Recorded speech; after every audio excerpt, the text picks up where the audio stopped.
Balvu par ieguldījumu cilvēka ilgspējīga attīstībā kategorijā par sociālo atbildību saņem Māris Ceirulis.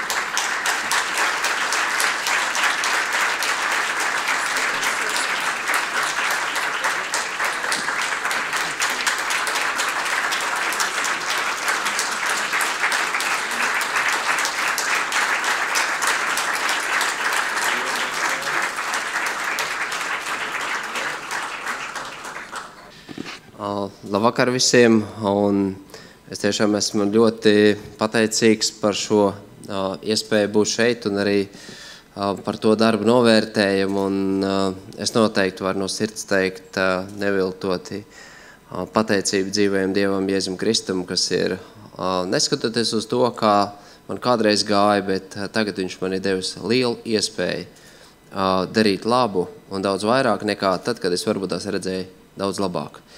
Bet arī ļoti gribu pateikties visiem cilvēkiem, no maz līdz lielam, no jauna līdz vecam, no politiķa līdz visvienkāršākiem darba darītājiem, tie, kuri jau šobrīd atbalsta un iesaistās šī rehabilitācijas un izziņas centra Dvēseles veldes dārza veidošanā un tapšanā.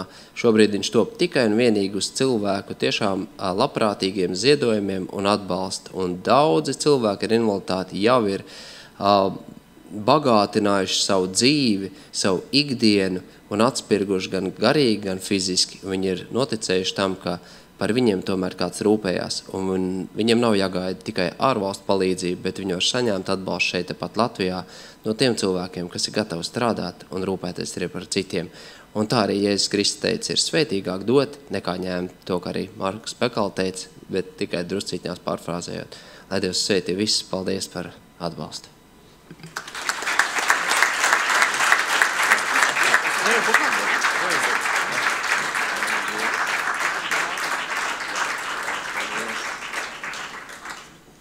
Sirsnīgi pateicamies visiem pretendentiem par dalību konkursā. Vēlamies jūs apbalvot ar godu rakstu un piemiņas veltēm. Tās saņem Cemeks iespēju fonds, Nordea Bank un fonds Ziedot.